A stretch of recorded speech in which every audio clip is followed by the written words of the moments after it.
this chapter, Unit 1, Chapter 5, Joan of Arc. हम आज इसको पढ़ेंगे, ठीक है? Now, ये प्ले है जो जॉर्ज बर्नार्ड शॉ ने लिखा है. जॉर्ज बर्नार्ड शॉ एक बहुत ही फेमस प्ले राइट थे. उन्होंने बहुत सारे प्लेस लिखे हैं, उसमें से एक बहुत ही मशहूर प्ले ये है, ठीक है? प्ले शुरू करने से पहले थोड़ी सी हम उसकी समरी पढ़ लेते हैं, so that we know what is in the play, ठीक है? प्ले का थोड़ा सा बैकग्राउंड हम पता करते हैं तो फिर हमें प्ले समझने में आसानी होगी. तो प्ले का नाम है Joan of Arc and Bernard Shaw ने लिखा है. The play Joan of Arc by George Bernard Shaw is set during the 100 Years' War between France and England. तो फ्रांस और इंग्लैंड के बीच में 100 साल तक लड़ाई चली थी, जिसको कहते हैं The 100 Years' War. उसके बैकग्राउंड में ये प्ले लिखा गया है. The story begins in the year 1429 when northern France is mostly under English control. 1429 में नदर्न फ्रांस का जो नॉर्थ साइड था वो ऑलमोस्ट पूरी तरह इंग्लैंड के कंट्रोल में था.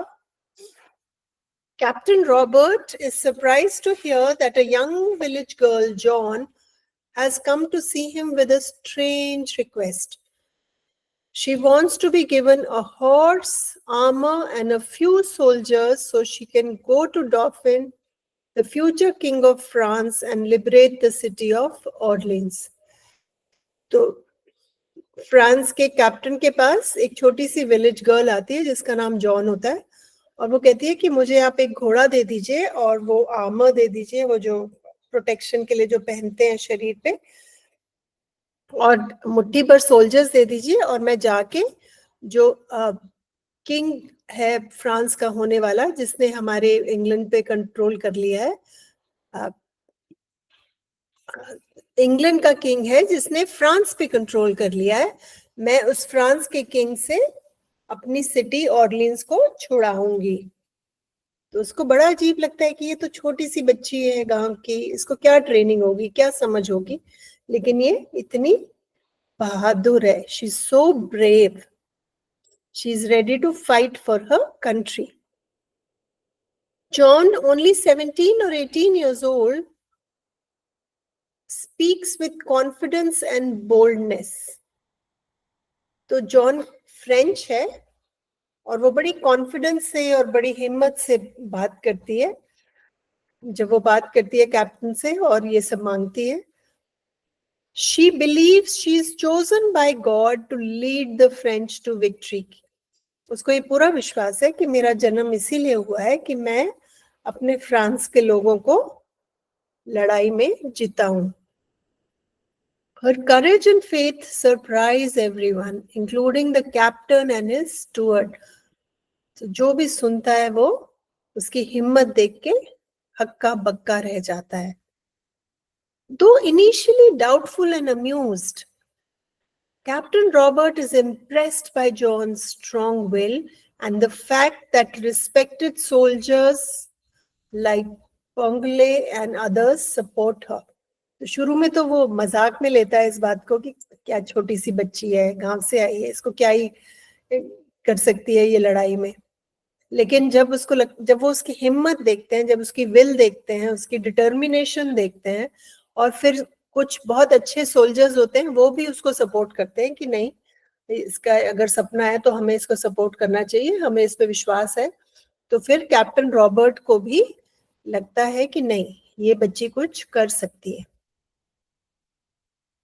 Polonge, a senior soldier, explains that that John has a mysterious power that inspires others. तो पोलेंगे कहते हैं मैंने बहुत दुनिया देखी है, इस लड़की में कुछ खास बात है. He believes she might be the miracle France needs in its darkest hour. कहते हो सकता है ये बच्ची कुछ ऐसा अचंबा कर दे, ऐसा कोई मिरेकल कर दे, ऐसा कोई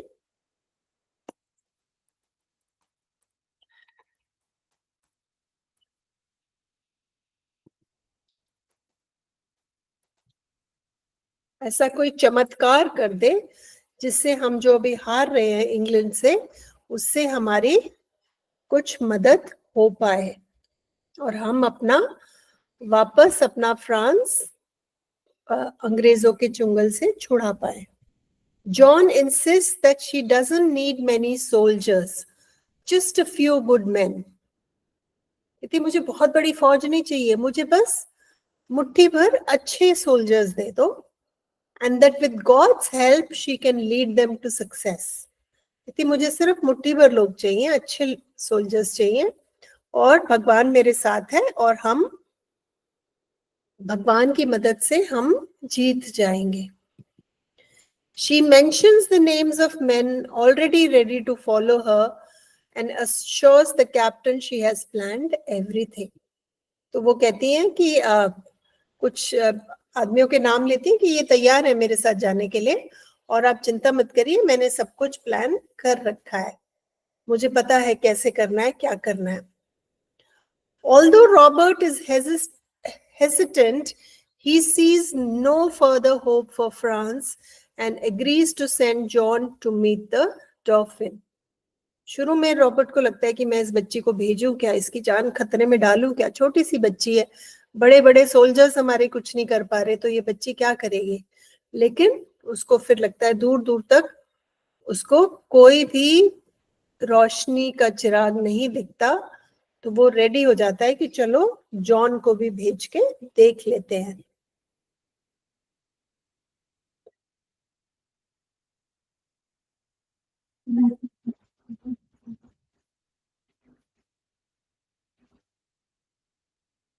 ठीक है, वो यहाँ तक कि उसको सोल्जर्स के कपड़े भी देता है कि तुम फिर लड़ने जा रही हो तो तुम सैनिक के कपड़े पहन के जाओ, और एक मैसेज भी देता है कि जॉन को मैंने भेजा है.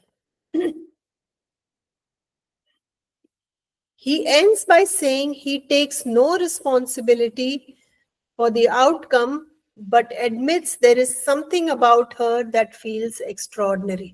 तो कहता है मुझे पता है इस लड़की में कुछ तो खास बात है, लेकिन अगर कल को तुम्हें कुछ हो जाता है, इस लड़की को कुछ हो जाता है, ये नहीं बचती है, तो वो जिम्मेदारी मेरी नहीं है, मैंने इसको रोकने की बहुत कोशिश की. I tried my best to convince her not to go, but ये इसने माना नहीं, she did not listen to me, तो I don't take responsibility for the outcome. जो भी होगा अच्छा होता है इस जॉन की जिम्मेदारी है, बुरा होता है जॉन की जिम्मेदारी है, इसमें मेरी कोई जिम्मेदारी नहीं है.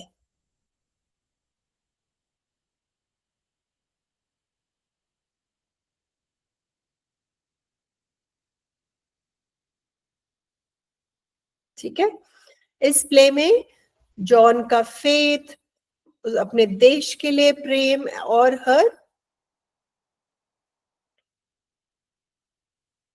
हर एबिलिटी टू इंस्पायर अदर्स, दूसरों को इंस्पायर करने की उसकी शक्ति, एक ब्रेव वॉरियर और अ साइन ऑफ होप, मुश्किल समय में उम्मीद की किरण.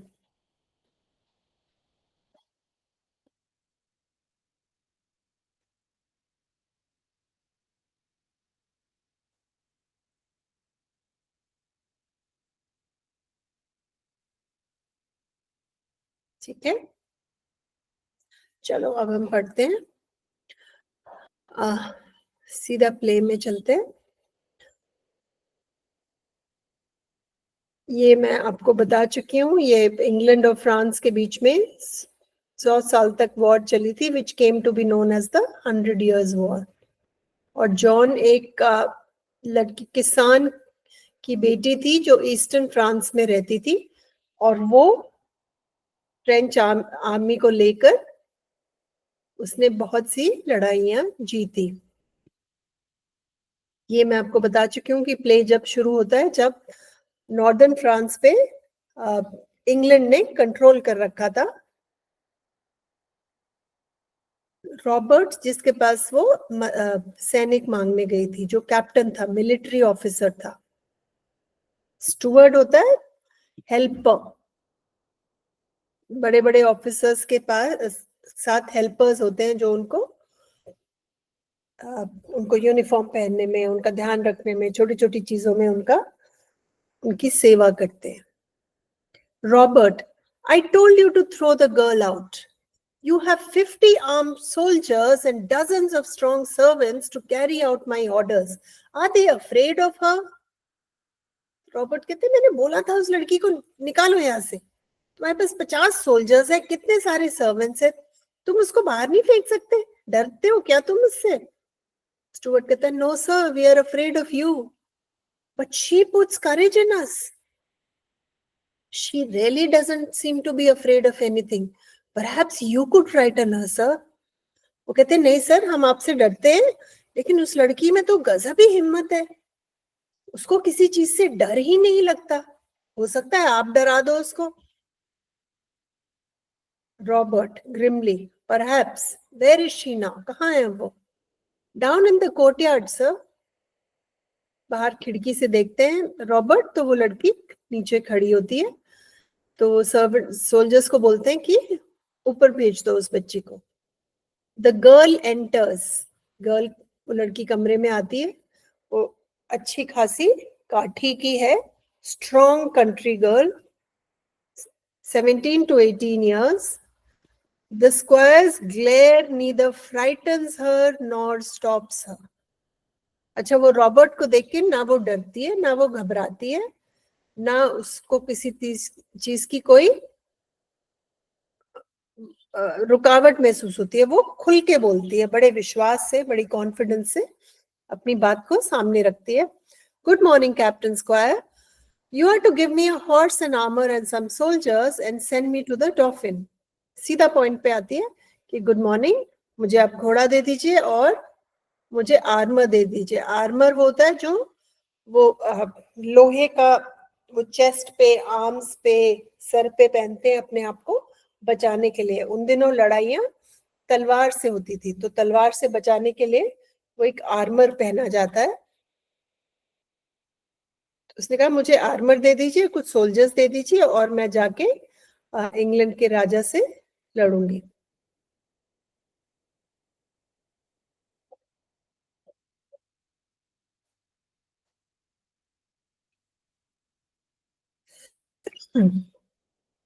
इसको कहते हैं आर्मर. ये शरीर पर पहना जाता था. तलवार की पहले यही लड़ाई के वेपन्स होते थे, तो इनसे बचने के लिए शरीर पे ये ढाल पहनी जाती थी. इसको कहते हैं आर्मर. हाथों पे, कंधे पे, पूरे शरीर पे और सर पे भी पहना जाता था, ताकि तलवार से चोट ना हो सके. ठीक है, इसको कहते हैं आर्मर. तो वो बच्ची बड़ी कॉन्फिडेंस से बोलती है कि मुझे घोड़ा दे दीजिए, आर्मर दे दीजिए और मुट्ठी भर सोल्जर्स दे दीजिए, सिपाही दे दीजिए, मैं जाके डॉल्फिन से लड़ूंगी. Robert, this girl is mad. Why didn't you tell me so, you blockhead. Robert कहते हैं ये लड़की तो पागल है, तुमने मुझे पहले क्यों नहीं बताया? क्या बोल रही है ये? स्टुअर्ट कहता है, sir do not anger her, give her what she wants. Stuart कहता है, सर उसको गुस्सा मत दिलाओ, उसको जो कह रही है उसको दे दो. I'll send you back to your father with orders to put you under lock and key. Robert कहता है, मैं तुम्हारे पिताजी को मैसेज भेजने वाला हूँ कि इस लड़की को कमरे में बंद कर दो और बाहर से ताला लगा दो. You think you will, Squire, but it won't happen that way. You said you would not see me, but here I am. John कहते हैं, तुम्हें लगता है तुम ऐसा करोगे, लेकिन ऐसा होगा नहीं. तुम ये भी तो कह रहे थे तुम मुझसे नहीं मिलोगे, लेकिन देखो मैं तुमसे मिल रही हूँ. उसका मतलब था तुम्हारी मर्जी नहीं चलेगी, वही होगा जो मैं चाहूंगी. So you are assuming that I'll give you what I want. He says, तो तुम ये मान के चल रही हो कि तुम जो कह रही हो मैं कर दूंगा?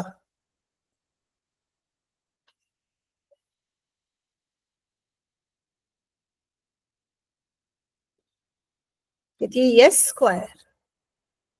A horse costs 16 francs. It's a big amount of money. But I can save it on the armor. I don't need beautiful armor made to my measure. I can find a soldier's armor that will fit me well enough.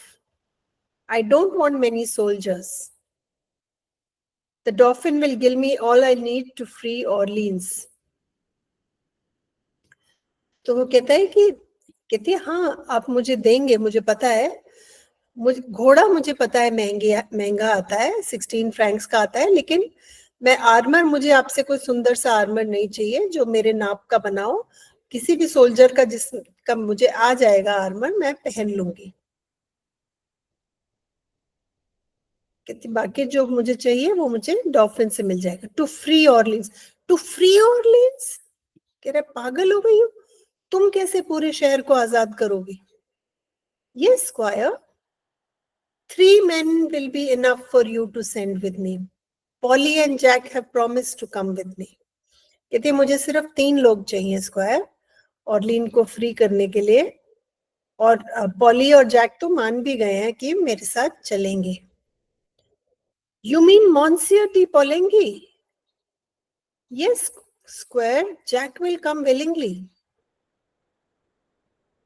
उसको लगा कि तुम इतने बड़े officer की बात कर रही हो? कहती हाँ, और वो खुशी खुशी अपनी मर्जी से आ रहे हैं। He is a very kind gentleman and gives me money to give to the poor.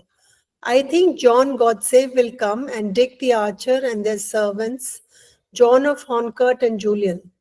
There will be no trouble for you, Squire. I have arranged it all. Only have to give the order. तो कहते हैं मैंने बात कर रखी है लोगों से जो मेरे साथ आने के लिए तैयार हैं, आपको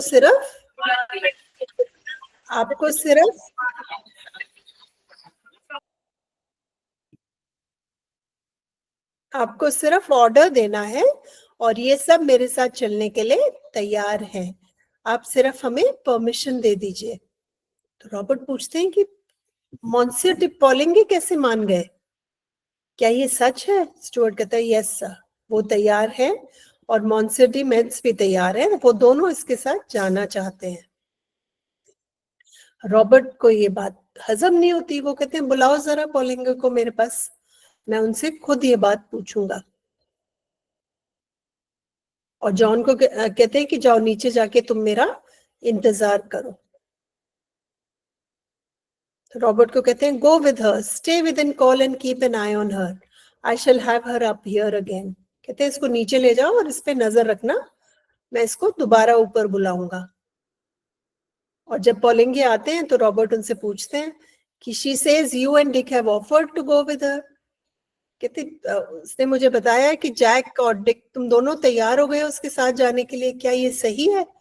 पॉलिंगी कहते हाँ, कुछ तो है इस लड़की की में, कुछ तो बात है, हमें इसको चांस देना चाहिए। रॉबर्ट कहते कम ऑन पॉली, तुम्हारा दिमाग खराब हो गया है, you must be out of your mind. Poly कहते नहीं, what is wrong with it, क्या हो जाएगा? The dolphin is in Chinon like a rat in a corner, except that he won't fight. The English will take Orleans. He won't be able to stop them. कहते नहीं, हमें करके देखना चाहिए, इसमें हमारा जीतने का चांस है। तो कहते हैं कि जो डॉल्फिन है वो नहीं रोक पाएगा अंग्रेजों को। कहते नहीं, पिछले साल तो उसने बहुत अच्छी लड़ाई की थी। बट पॉलिंगी कहते नहीं, अब वो कुछ नहीं कर सकता, उसके आदमी हार मान चुके हैं। And I tell you that nothing can save our side but a miracle. तो कहते हैं कोई चमत्कार ही अब हमें बचा सकता है, और ये लड़की चमत्कार है। रॉबर्ट फिर भी नहीं मानते, वो कहते चमत्कार तो ठीक है लेकिन चमत्कार होते कहाँ है? बट पॉलिंगी सेज नहीं, मुझे भी ऐसा लगता था, but there is something about this girl, इस लड़की में कुछ तो ऐसा है जिससे हमें लगता है कि हम जीत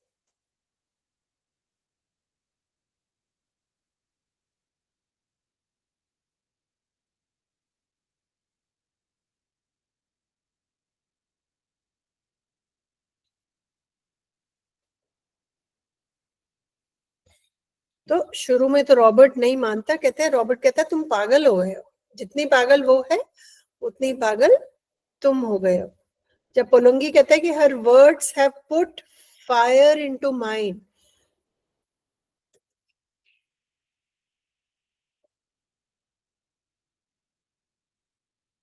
तो रॉबर्ट कहता है तुम तो पागल हो गए हो, वो भी पागल है और तुम भी उसके साथ बेतुकी बातें कर रहे हो। लेकिन पुलिंगी कहता है कि हमें पागलों की ही जरूरत है, क्योंकि जो समझदार थे उनसे तो वो तो हमें हरा चुके हैं। अब रॉबर्ट धीरे धीरे पिघलने लगते हैं, उनको लगता है कि भेजूं क्या, क्या करूं, करूं ना करूं। फिर वो जॉन को वापस ऊपर बुलाते हैं और इस बार थोड़ा सा उसको गंभीरता से लेते हैं। पहले उसका मजाक उड़ा रहे थे, उसको डांट रहे थे, अब उसको गंभीरता से लेते हैं। उससे पूछते हैं तुम्हारा नाम क्या है, तुम्हारी कितनी उम्र है, कहती है मैं 17 साल की हूँ। कहते तुम्हें पता है कि लड़ाई करना एक गाय के पीछे भागने जैसा काम नहीं है, ये एक योद्धा का काम है, बहुत हिम्मत और मेहनत का काम है।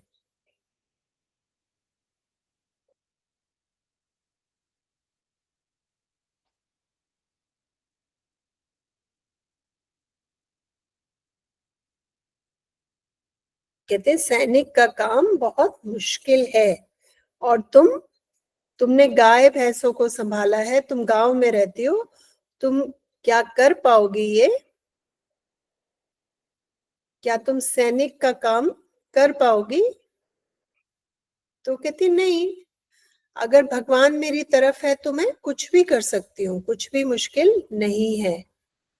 रॉबर्ट फिर कहते हैं कि तुमने देखा है जब लड़ते हैं ये अंग्रेजी सोल्जर्स, कैसे मारते हैं, जलाते हैं, लूटपाट करते हैं, क्या तुमने सुना नहीं कि वो कितने राक्षसों वाले काम करते हैं जब वो किसी भी जगह को अटैक करते हैं?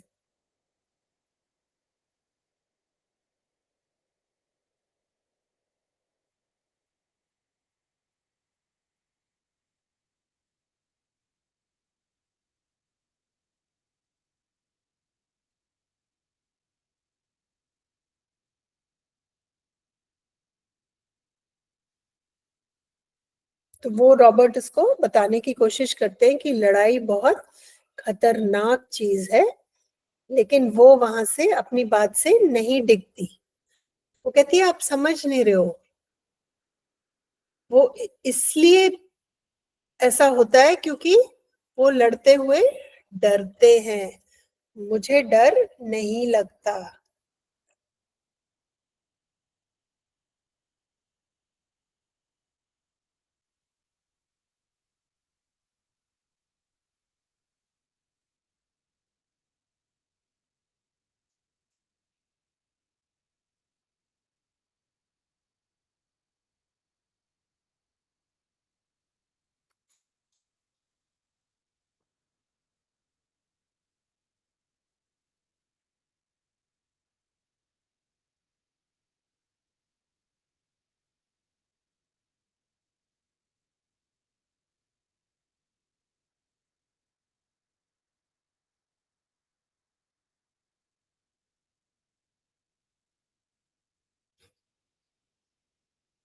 कहती है कि आप नहीं समझ रहे हो, अभी तक हम इसीलिए हारे क्योंकि हम डर जाते हैं, लेकिन हमें डरने की जरूरत नहीं है।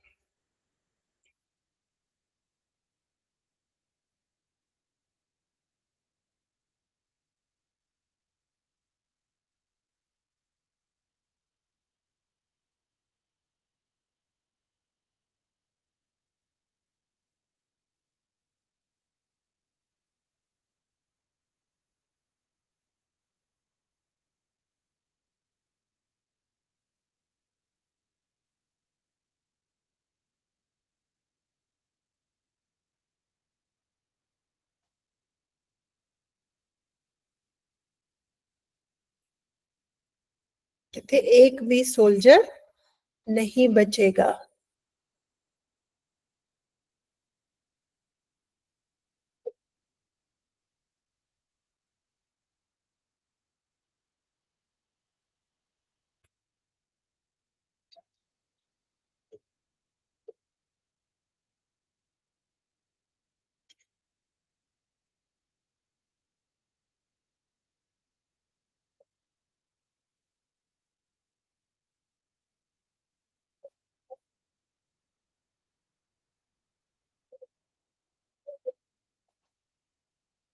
कहती है मैं बहुत बहादुरी से लड़ूंगी और एक भी अंग्रेज सोल्जर हमारी धरती पर, फ्रांस पर नहीं होगा। तो रॉबर्ट कहता है, रॉबर्ट को अभी तक विश्वास नहीं होता है, उसको लगता है हो सकता है ये सब ना हो, लेकिन हो सकता है इस लड़की को देखकर कुछ हिम्मत हम सबकी, हमारे सोल्जर्स की बंध जाए।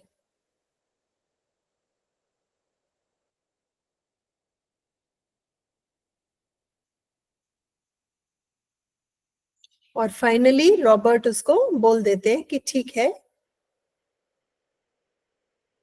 तुम तीन, तुम इस दिस जेंटलमैन मतलब पोलिंगी के साथ और तीन इसके दोस्तों के साथ, तो 4 सोल्जर्स को लेकर, 5वीं वो खुद, तो 5 लोग तुम जाके ये कर सकते हो, तुम्हें मेरी परमिशन है।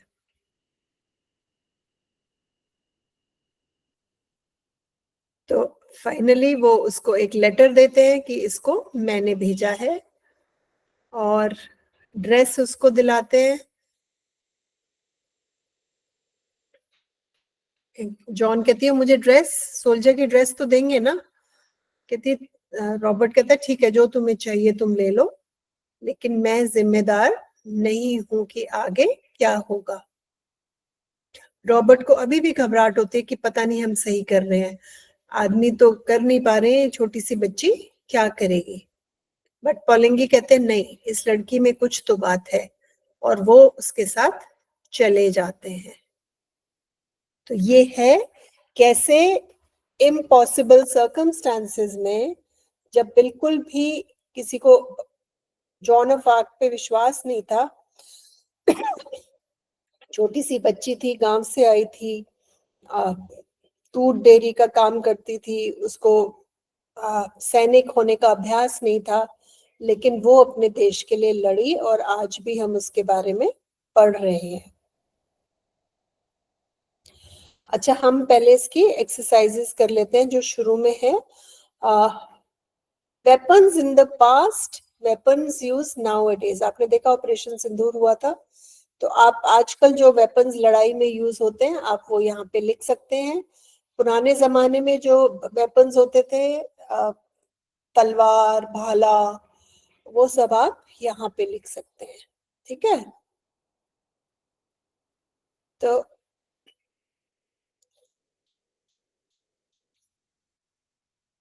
ओके, नेक्स्ट ये प्रपोजिशंस हैं। तो फिर हम इंग्लिश वर्कशॉप क्वेश्चंस पे आते हैं जो प्ले के एंड में दिए गए हैं, उसके आंसर्स हम डिस्कस कर लेते हैं।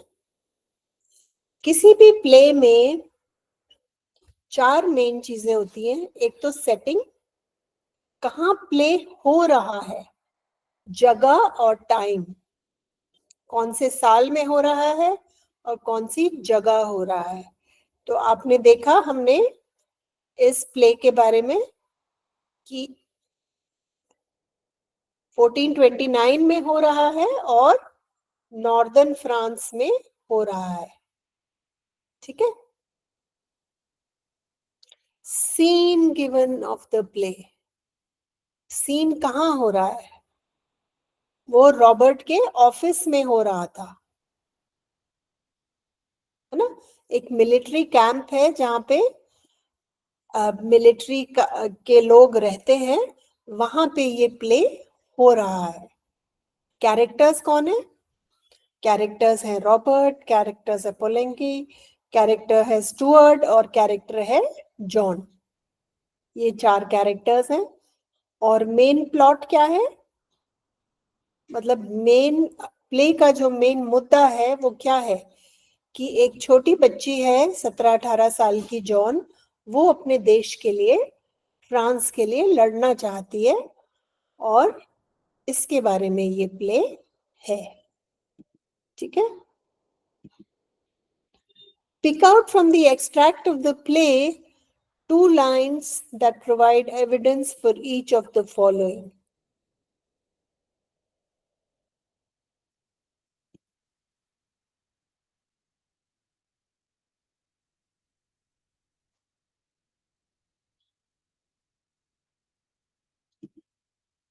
ठीक है, तो हर कॉन्फिडेंस, तो 2 लाइन जिसमें से हमें ये पता चलता है कि जॉन कॉन्फिडेंट है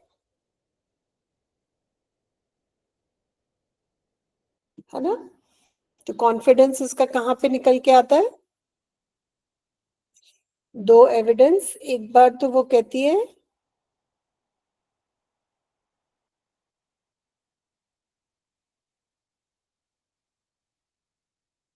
जब वो आते ही स्क्वायर से सीधा कहती है कि मुझे आप घोड़ा और आर्मर और सोल्जर्स दे दीजिए, मैं लड़ने जाऊंगी। यहाँ उनकी कॉन्फिडेंस पता चलती है। और फिर जब वो कहते हैं कि मैं तुम्हें घर भेज दूंगा और तुम्हारे पापा को, पिताजी को बोलूंगा कि तुम्हें कमरे में ताला लगा के बंद कर दे, कहती है आपको लगता है आप ऐसा करोगे लेकिन ऐसा होगा नहीं। यहाँ से भी उसकी कॉन्फिडेंस पता चलती है। और फिर वो एक और जगह कहती है कि भगवान मेरे साथ है, मैं अपने देश को जिताऊंगी।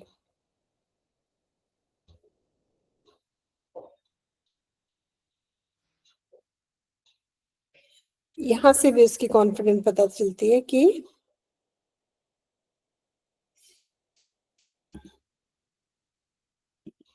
तो कहती है I am not afraid, I was born to do this, कि मुझे डर नहीं लगता, मेरा जन्म इसी दिन के लिए हुआ है। अच्छा, करेज, हिम्मत, क्या एविडेंस है प्ले में जिससे उसका करेज पता चलता है, उसकी हिम्मत पता चलती है? जब वो सिर्फ 5 लोगों के साथ जाके लड़ने के लिए तैयार हो जाती है, उससे उसका करेज पता चलता है ना। और जब वो साफ साफ कहती है कि मुझे डर नहीं लगता, डर वो सोल्जर्स डरते हैं जो अपनी जान बचा के भागते हैं, मुझे डर नहीं लगता, मैं ना मुझे सिपाहियों से डर लगता है, ना रास्ते के खतरों से डर लगता है। This shows her confidence. Optimism, optimism उसका कहाँ दिखता है?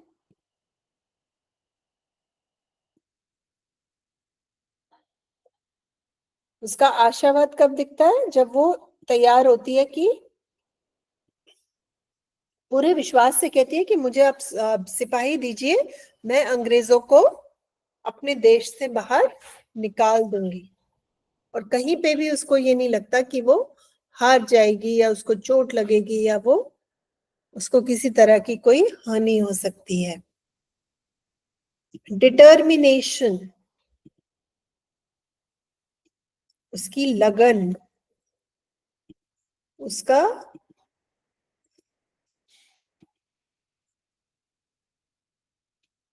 वो कैसे पता चलता है? वो जब कहती है कि I will go even if no one comes with me, वो कहती है अगर आपने किसी को मेरे साथ नहीं भेजा तो मैं अकेली जाऊंगी। उससे पता चलता है कि वो कितना,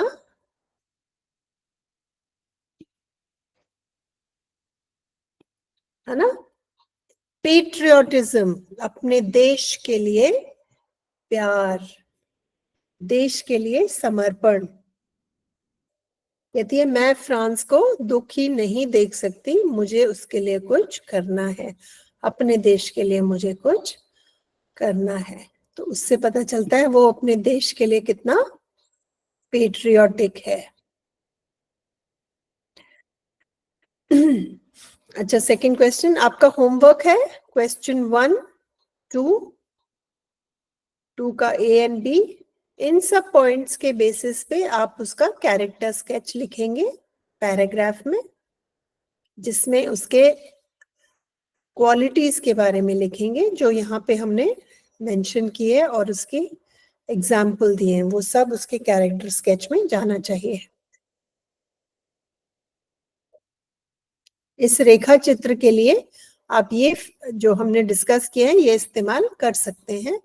सो question 1, question 2 A and B, and question 3, ये तीनों आपका होमवर्क है, ठीक है। एंड क्वेश्चन 4, सारे 1 2 3 4 चारों आपका होमवर्क है, ठीक है। अभी हम डिस्कस करते हैं क्वेश्चन 3। कैरेक्टर स्केच आप इसके बेसिस पे लिख सकते हैं। जो आपके टीचर आपको जो रिसोर्स देंगे उसमें आपको ये हेल्प के लिए मिल जाएगा, जो इन्हीं पॉइंट्स को लेके एक कैरेक्टर स्केच लिखा हुआ है, ठीक है। Okay, now from the extract find out what the following are compared to and why. तो इसमें आप देखोगे क्या क्या कंपैरिजन इसमें हुए कहानी में, प्ले में हुए हैं। एज इजी एज, जब जॉन कहती है कि मैं जाके लड़ूंगी, तो उसको रॉबर्ट कहते हैं कि वो एक फार्म पे काम करने जैसा नहीं है। It is not as easy as running after a cow, कहते जैसे गाय भैंसों को संभालना है उतना आसान एक सोल्जर बन के लड़ना नहीं है। एज मैड एज,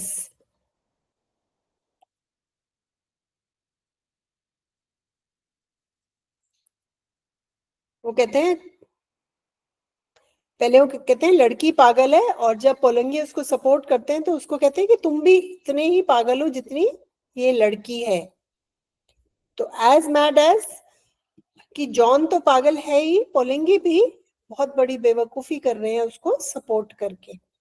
और रॉबर्ट क्यों कहते हैं, क्योंकि उनको दोनों को लग रहा था कि वो जो बात कर रहे हैं वो असंभव है, इम्पॉसिबल है। एक छोटी 18 साल की बच्ची,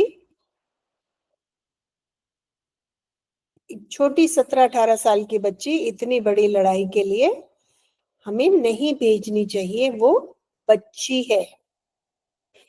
the dolphin in chinon is like, वो उसको कहते हैं कि लाइक अ रैट।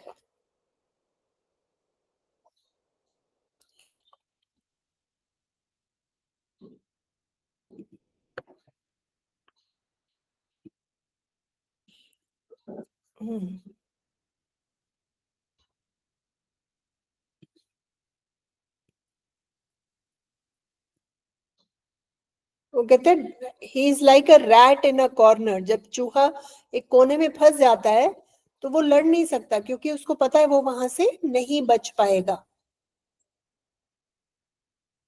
तो उसको कंपेयर किया गया है एक चूहे से जो एक कोने में फंस चुका है,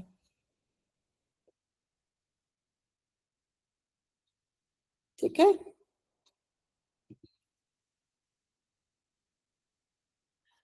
okay, the enemy soldiers will be driven away like, ये कहाँ है, कंट्रोल है।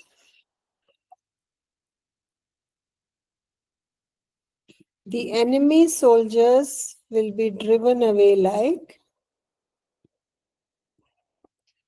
जो दुश्मन है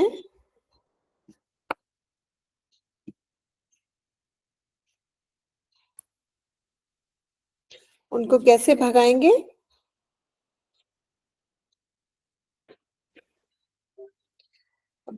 जॉन कहती है they will drive them, drive the soldiers before them like sheep, कहती है मैं भेड़ बकरियों की तरह उनको अपने देश से निकाल दूंगी। तो the soldiers will be,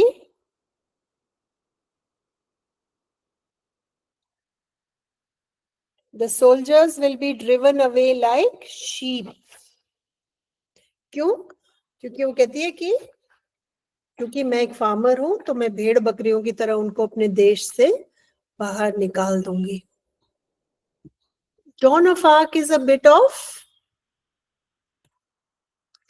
इसको शुरू से एक संकी क्रेजी थोड़ी सी हिली हुई दिखाया है, लेकिन वो बहुत ही हिम्मत वाली, बहुत ही डिवोटेड, डिटरमिन्ड और हिम्मत वाली लड़की थी। जिसमें बहुत देश प्रेम अपने देश के लिए कूट कूट कर भरा गया था। अच्छा, ये है से वाई। ये स्टेटमेंट्स हैं, इनका आपको वाई लिखना है कि क्यों, ये क्यों हुआ। ठीक है। John wanted to meet captain Squire. क्यों? John wanted to meet Captain Square because she wanted a horse, armor, and some soldiers to fight for France. To be able to fight for France. John did not ask many soldiers from Captain Square. John ने सिर्फ मुट्ठी भर soldiers मांगे, ज्यादा soldiers नहीं मांगे। क्यों? क्योंकि उसको लगता था कि भगवान मेरे साथ हैं तो मुझे बहुत बड़ी फौज नहीं चाहिए, मैं थोड़े से लोगों के साथ ही मैं इसको, लड़ाई को जीत पाऊंगी। She believed God will help her win even with a few good men. मेरे पास कुछ अच्छे साथी होंगे, सोल्जर्स होंगे, तो उनकी वजह से ही, उनके साथ ही मैं ये लड़ाई जीत लूंगी, मुझे बहुत सारी बड़ी फौज नहीं चाहिए। बोलेंगी Jack and Dick had offered to accompany John. क्यों तैयार हुए थे वो तीनों उसके साथ जाने के लिए? क्योंकि उन्होंने उसका देश के लिए पागलपन देखा था, उसकी मेहनत, हिम्मत और उसका धैर्य उन्होंने देखा था, इसलिए वो उसके साथ जाने के लिए तैयार हो गए। They admired her bravery and were inspired to follow her. French soldiers were always beaten in war. क्यों? Why were French soldiers always beaten in war? French soldiers were always beaten in war because they lacked leadership and confidence. वो कहती है मेरे पास leadership भी है, मेरे पास confidence भी है, तो हम नहीं जीतेंगे। Captain square Robert said, I wash my hands of it. क्यों कहा उन्होंने? Captain Roberts said he washes his hands of it because he thought this girl will, something will happen to her and he will be held responsible. He wanted to avoid responsibility for sending a young girl to war. उनको लगा कि किसी को पता चलेगा कि मैंने एक छोटी सी बच्ची को लड़ने के लिए भेज दिया, तो वो मुझ पे बहुत ही, मुझे एक बहुत ही घृणा से देखेंगे, या मेरे ऊपर एक बहुत बड़ी जिम्मेदारी आएगी कि एक बच्ची को मेरी वजह से जान चली गई, इसलिए वो नहीं करना चाहते थे कि उनको बुराई मिले। ओके,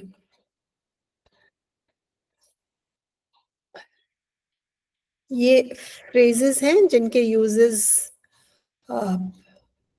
इस टेबल में आपको लिखने हैं। Cut in and cut out.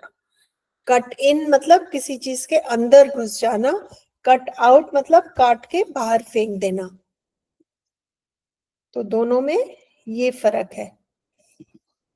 Cut in interrupt and cut out मतलब निकाल के बाहर फेंक देना। हेल्ड, बी हेल्ड बाय मतलब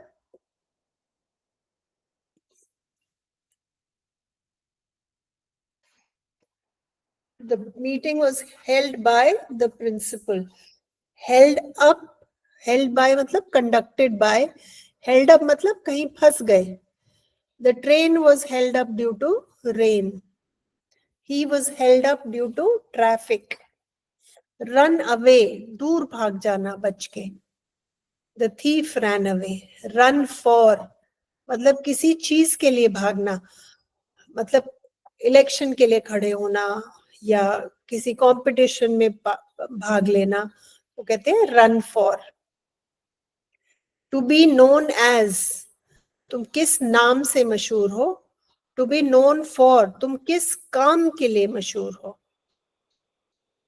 टू गो विद किसी के साथ जाना, टू गो आफ्टर किसी के पीछे भागना, टू पुट फायर इनटू किसी चीज को एनर्जाइज करना, किसी चीज में जान डालना, पुट फायर आउट मतलब आग बुझाना।